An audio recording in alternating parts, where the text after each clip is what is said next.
Money and banking. तो आज हम ये यूनिट को कंटिन्यू करने वाले हैं। मनी चैप्टर हम पढ़ चुके हैं पार्ट 1 में, और आज हम बैंकिंग करके यूनिट को निपटा डालेंगे। ठीक है, ये माफ़ करना, ये पार्ट 2 होगा।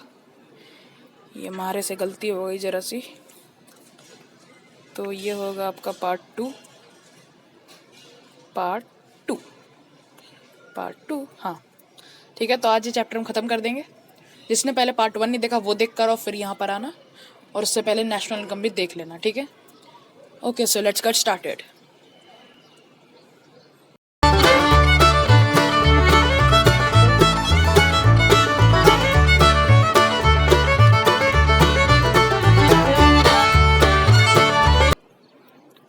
तो सबसे पहली चीज़ आती है कि what is a bank. Bank क्या होता है? तो bank is a financial institution और financial intermediary that collects deposits, channels those deposits into lending activities. यानी कि बैंक एक ऐसा फाइनेंशियल इंस्टीट्यूशन है जो कि डिपॉजिट को कलेक्ट करता है पब्लिक से, और फिर उन्हीं डिपॉजिट्स को लोन देने में यूज़ करता है। ठीक है, और इंडिया का सेंट्रल बैंक कौन है? आरबीआई। इसका स्क्रीनशॉट ले लो। तो आगे बढ़ते हैं। तो सेंट्रल बैंक और कमर्शियल बैंक के बीच का डिफरेंस ये आ जाता है आपका 3-4 नंबर में। मैंने आपको 7 पॉइंट दिए, अगर एक गलती से भी 6 नंबर में आ गया तो भी तुम डरो ना। ठीक है, सबसे पहले सेंट्रल बैंक एक ही होता है कंट्री में, और कमर्शियल बैंक बहुत सारे होते हैं। सेंट्रल बैंक एपेक्स इंस्टीट्यूशन होता है, commercial banks units of banking units होते हैं बैंकिंग सिस्टम में, जो कि सेंट्रल बैंक के अंडर काम करते हैं। सेंट्रल बैंक का काम क्या होता है कि वो सुपरवाइज करे मॉनेटरी और बैंकिंग सिस्टम इकोनॉमी की, और वहीं कमर्शियल बैंक का मेन एम क्या होता है कि वो प्रॉफिट कमा सके। सेंट्रल बैंक गवर्नमेंट के द्वारा ओन की जाती है, कमर्शियल बैंक्स बोथ गवर्नमेंट और प्राइवेट के द्वारा ओन की जाती है। सेंट्रल बैंक पब्लिक से, यानी पब्लिक यहाँ पे गवर्नमेंट नहीं है, पब्लिक सेक्टर मत समझ लेना, कन्फ्यूजन हो जाती है। पब्लिक मतलब या जनता। तो सेंट्रल बैंक डायरेक्टली जनता जनार्दन से डील नहीं करती है, वहीं कमर्शियल बैंक का डायरेक्टली डीलिंग होती है किससे? जनता से, हमारी पब्लिक से। सेंट्रल बैंक के पास मोनोपोली है कि वो करेंसी को इशू करे, कमर्शियल बैंक के पास ऐसी कोई मोनोपोली नहीं है। सेंट्रल बैंक कंट्रोल करता है availability of credit in the economy, commercial bank create credit in the economy. ठीक है, इसका भी स्क्रीनशॉट ले लो, ये मैं हटा देता हूँ। चलो अब ले लो। तो चले आगे। मनी मल्टीप्लायर, या कुछ गलती हो गई मुझसे, माफ़ करना। हाँ, एक मिनट, ये टॉपिक नहीं है गाइस, सॉरी सॉरी सॉरी, मैंने गलत टाइप कर दिया। हाँ, तो टॉपिक है मनी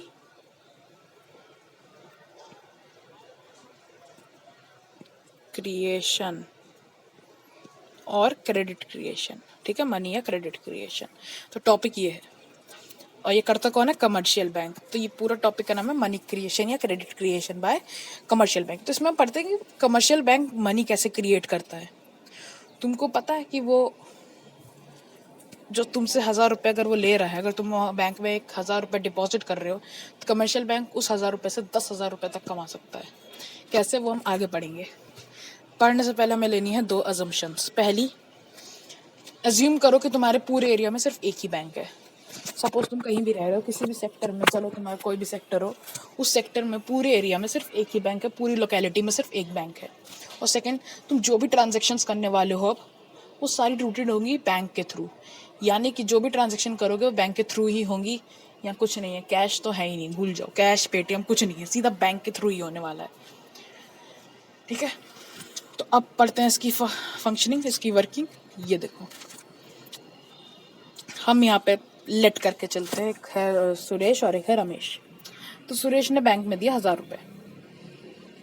ठीक है, अभी एलआरआर क्या है? देखो, एलआरआर है कि सेंट्रल मतलब कमर्शियल बैंक को जो भी पैसा डिपॉजिट आता है उसके पास, उसमें से कुछ पैसा साइड रिजर्व रखना होता है, ताकि सपोज कोई बंदा एटीएम से जाके पैसे निकाले तो उसको पैसा मिल तो जाए, अब सपोज मैंने 1,000 रुपये बैंक ने लिए और 1,000 के 1,000 उसने आगे लोन दे दिए, तो लोगों तो फिर जो एटीएम से पैसे निकालने आएंगे उनको क्या मिलेगा? कुछ नहीं ना। इससे वो थोड़े पैसे रिजर्व रखते हैं, ठीक है। तो सपोज रमेश ने दिए 1,000 रुपये बैंक को, उसने रिजर्व करे 100 रुपये और 900 रुपये दे दिए आगे सुरेश को लोन में, ठीक है। तो रमेश ने दिए 1,000 रुपये, बैंक ने क्या करा, 100 रुपये रिजर्व कर दिए और 900 रुपये सुरेश को लोन दे दिया, ठीक है। चलो अब जैसे कि मैंने असम्पशन बताया कि सारी ट्रांजैक्शन बैंक के थ्रू रूटेड है। अब भाई सुरेश ने अगर 900 रुपये लोन लिए हैं तो घर में रखने के तो लिए नहीं होंगे, कुछ ना कुछ तो करेगा ही वो। अब जब सपोज वो 900 रुपये का कुछ भी खरीद लेता है, तो खरीदने के लिए तो उस 900, 1 मिनट बस, तो उसमें से खरीदने 1 मिनट में ये नेट बंद कर दूँ वरना ऐसी परेशानी होती रहेगी। हाँ, तो 900 रुपये में उसने कुछ खरीदा तो पैसे बैंक के थ्रू जाएंगे, तो 900 रुपये वापस कहाँ चले गए? बैंक में ही। तो 900 रुपये एज अ डिपॉजिट बैंक में वापस आ गए। अब हमने इसका 1% निकाला, ये 0.1 मतलब 1%, तो 900 का 1% 90 रुपये। तो अब की बार इन्होंने 90 रुपये सेव करे और 810 रुपये फिर से किसी को लोन दे दिए, सपोज अब की बात राकेश को दे दिए, फिर राकेश ने 810 रुपये कहीं खर्च करे, फिर ये 810 रुपये डिपॉजिट आ गए as a deposit in the bank, तो फिर ये 810 रुपये आ गए। अब इसका 1% है 81 रुपीज़, फिर से इन्होंने बचे हुए 729 रुपीज़ दे दिए किसी रमेश को, ठीक है। तो फिर ये बैकग्राउंड नॉइसेस को अवॉइड करना थोड़ा, हाँ, क्योंकि मैं बालकनी में यहाँ पे वीडियो बना रहा हूँ, तो बैकग्राउंड साउंड जा सकते हैं, तो उसका अवॉइड करना। तो इस तरह करते करते बैंक का जो शुरुआत का डिपॉजिट था 1,000 रुपये का, वो पूरा का पूरा कन्वर्ट होकर 10,000 रुपये में, देख रहे हो? मतलब क्या कन्वर्जन किया इन्होंने, 1,000 से पूरा 10,000 में कन्वर्ट कर लिया, ठीक है। अब 10,000 का 1% 1,000 रुपये, अब 9,000 आगे लोन दे देगी। लेकिन ये प्रोसेस हमारे 10,000 पे रुक गया। अब दिमाग में क्या रोका कि 10,000 पे क्यों रुका, आगे क्यों नहीं गया, या पहले क्यों नहीं रुका ये? तो 10,000 पे क्यों रुका? देखो, the total amount got 10,000 is calculated by money multiplier, ठीक है। अब मनी मल्टीप्लायर कैसे कैलकुलेट करते हैं? मनी मल्टीप्लायर को डिनोट करें के से, तो के इज इक्वल टू 1/LRR, ठीक है। अब यहाँ पे हमने LRR कितना लिया था? 0.1, 1/0.1 इज इक्वल टू 10। तो टोटल डिपॉजिट आपका हो गया इनिशियल डिपॉजिट इंटू मल्टीप्लायर, यानी कि 1,000 इंटू 10, 10,000। ये है पूरा आपका क्रेडिट क्रिएशन का प्रोसेस, ठीक है। इसका और इसका स्क्रीनशॉट ले लो। पेपर में तुम्हें सिर्फ इतना लिख के नहीं आना, और लिखना होगा। वो और में क्या लिखना है वो तुम्हें मेरे क्वेश्चंस देख के पता चलेगा। इसके लिए क्वेश्चंस के लिए खरीद लो, और अगर तुम लकी हुए तो फ्री में ही मिल सकते हैं क्वेश्चंस। उसके बाद उसके बारे में बात हम आगे करेंगे। तो इसका भी स्क्रीनशॉट ले लो। तो चलो अब आगे बढ़ते हैं। फंक्शंस ऑफ सेंट्रल बैंक, बहुत इंपॉर्टेंट टॉपिक है ये। 4 नंबर का क्वेश्चन कंफर्म बनता है यहाँ से, अगर बनता है तो। ये भी 4 नंबर में ही आता है आपका पूरा मल्टीप्लाई, ठीक है। तो फंक्शंस ऑफ सेंट्रल बैंक, सबसे पहले करेंसी अथॉरिटी। इसका मतलब देख के समझ गए होगे क्या है करेंसी अथॉरिटी से मतलब? हाँ, करेंसी अथॉरिटी से ये मतलब है कि सेंट्रल बैंक के पास ये अथॉरिटी है कि वो करेंसी इशू करे, मतलब वो करेंसी प्रिंट करे। उसके अलावा वही एक अकेला सोल अथॉरिटी पर्सन है जो कि करेंसी को इशू करता है, और कोई इशू नहीं कर सकता बैंकर टू द गवर्नमेंट। इसका मतलब है कि जो रिलेशन कमर्शियल बैंक का पब्लिक के साथ है, वो रिलेशन सेंट्रल बैंक का गवर्नमेंट के साथ है। तो ये है banker to the government, bankers bank and supervisor. अब जो कमर्शियल बैंक का भी एक बैंक है, जैसे हमारे लिए कमर्शियल बैंक है, तो कमर्शियल बैंक का बैंक कौन है? कमर्शियल बैंक का बैंक है सेंट्रल बैंक। और सेंट्रल बैंक सिर्फ उनका बैंक ही नहीं है, उनका सुपरवाइजर भी है, उनको सुपरवाइज करता है वो। Controller of money supply and credit, ये पूरा डिटेल में पढ़ेंगे आगे, क्योंकि ये खुद में एक टॉपिक है। Custodian of foreign exchange reserves, foreign exchange reserve, foreign exchange का मतलब होता है दुनिया भर की सारी currencies other than domestic currency, ठीक है। यानी कि सेंट्रल बैंक के पास दुनिया की सारी करेंसीज हैं, वो अपने पास रखता है रिजर्व में, और जब उसको ज़रूरत होती है वो मार्केट में निकाल देता है। अब वो क्या होता है बेसिक रोल, वो हम फॉरेन एक्सचेंज वाले चैप्टर में पढ़ेंगे डिटेल में। अभी यही है कि इसके पास हर कंट्री की करेंसी रहती है। अब इस टॉपिक को डिटेल में पढ़ते हैं। इसको कहते हैं क्रेडिट कंट्रोल मेजर्स और मॉनेटरी मेजर्स, ठीक है। इसके 2 मेजर्स होते हैं, क्वांटिटेटिव और क्वालिटेटिव। क्वांटिटेटिव में आपके 3 है, क्वालिटेटिव में भी 3 है। तो क्वांटिटेटिव में सबसे पहले आता है बैंक रेट।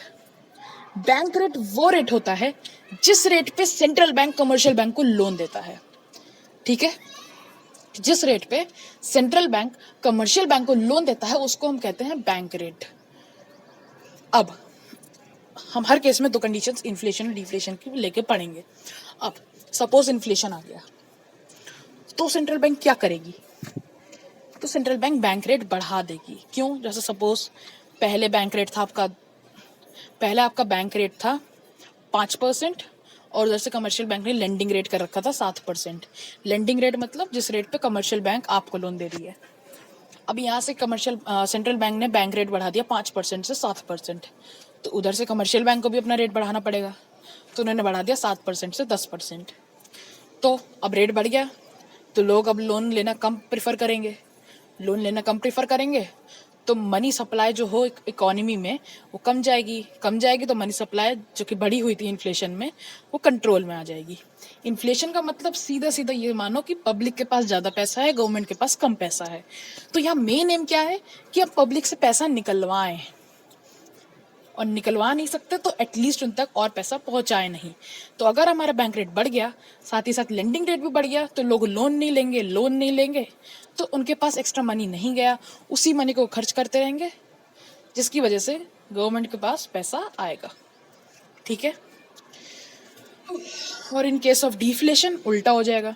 डिफ्लेशन मतलब गवर्नमेंट के पास ज़्यादा पैसा और पब्लिक के पास कम पैसा है।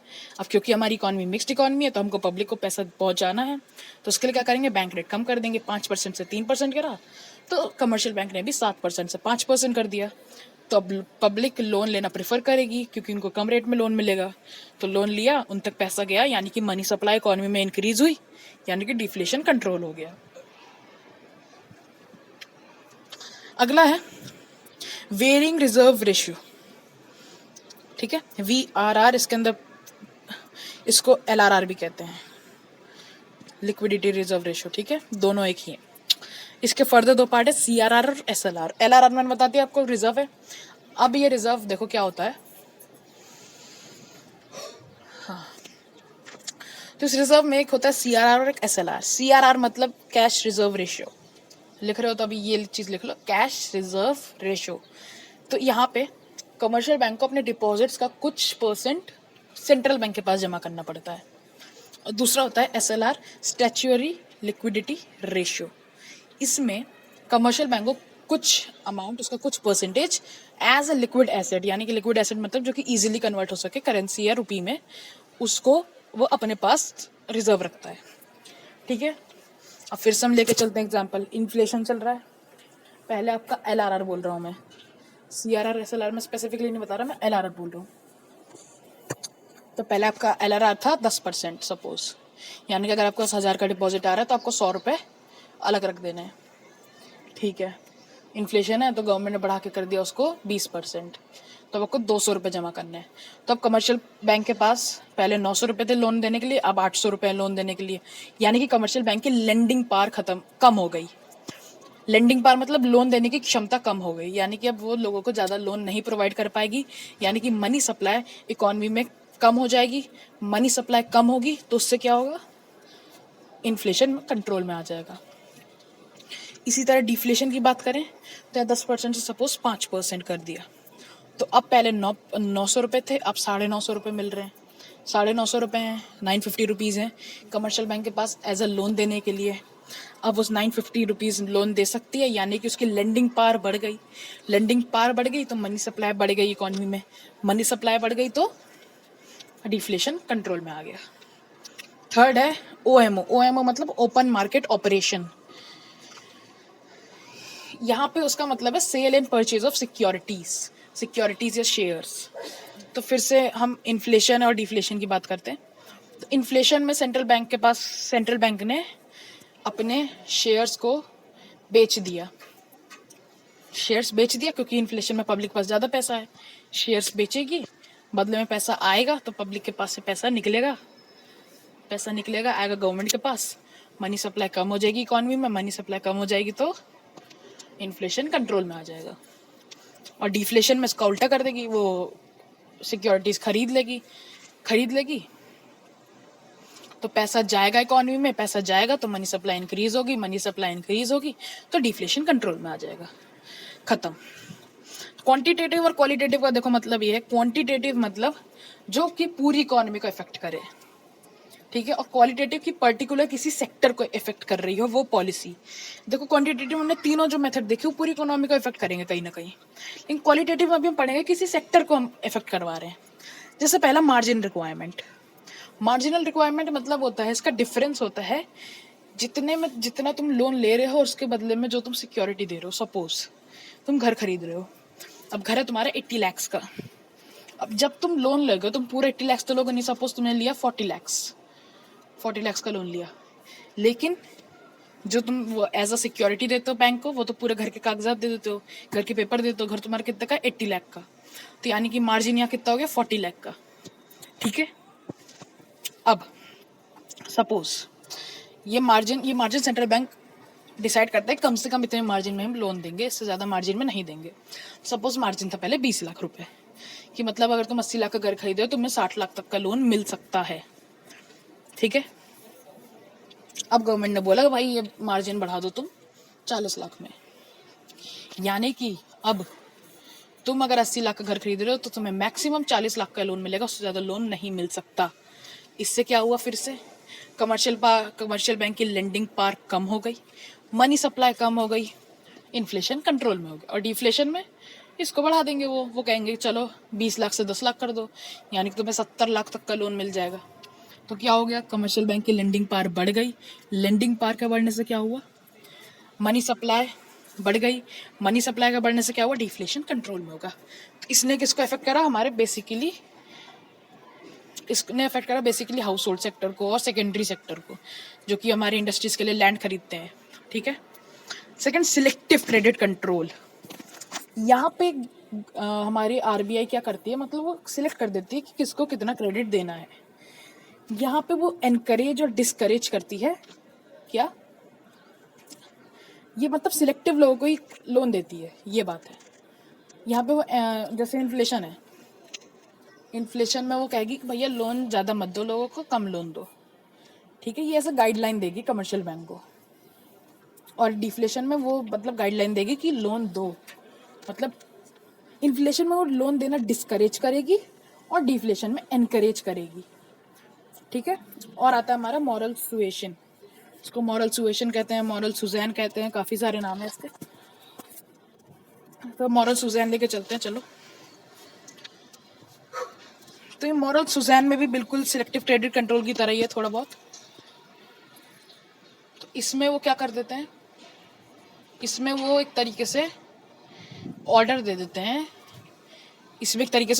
कमर्शियल बैंक को कि अगर आप ज़्यादा लोन मत दो किसी को, क्योंकि अभी इन्फ्लेशन का टाइम है, अगर आपने लोन दिया तो हम आपकी ओनरशिप कैंसिल कर सकते हैं। इस तरह से धमकी टाइप की होती है, बेसिकली धमकी नहीं होती, मतलब ये एग्जाम्पल है कि इस तरीके से गाइडलाइन देती है यहाँ पे भी।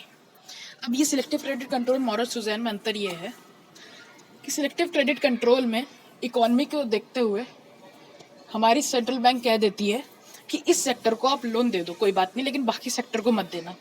जैसे कि इकोनॉमी में अगर हालत ख़राब है तो कहेगी आप सेकेंडरी सेक्टर को लोन दे दो ताकि अपने बिजनेसेस बना सके, बाकी सेक्टर्स को लोन मत देना। मॉरल सुजैन में वो सीधे सीधे गाइडलाइन देती है कि आपको लोन देने हैं या नहीं देने हैं, बस। तो ये है आपके मॉनेटरी मेजर्स। इनको डिटेल में कैसे लिखना है वो आपको मेरे बोर्ड ओरिएंटेड क्वेश्चंस में पता चलेंगे। बोर्ड ओरिएंटेड क्वेश्चंस 101 रुपये, लिमिटेड टाइम इसलिए मैं बता चुका हूँ पहले, जुलाई से 150 हो जाएंगे और अक्टूबर से 200 के हो जाएंगे। जो पहला बच्चा होगा मुझे मैसेज करने वाला उसको मैं फ्री दूंगा, अगले 4 को मैं 50 रुपये में और अगले 5 को मैं 75 रुपये में।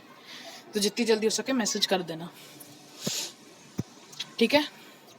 27 1 मार्क क्वेश्चन मिलेंगे इसमें, 23 3 या 4 मार्क क्वेश्चन मिलेंगे, 13 रीजन बेस्ड मतलब ट्रू फॉल्स, जहाँ पे फंसते हो तुम, ट्रू फॉल्स तो लिख देते हो लेकिन रीजन नहीं लिख पाते हो। और टोटल 63 क्वेश्चन है इसमें, 6 नंबर के क्वेश्चन नहीं है क्योंकि 6 नंबर का इससे आता ही नहीं है।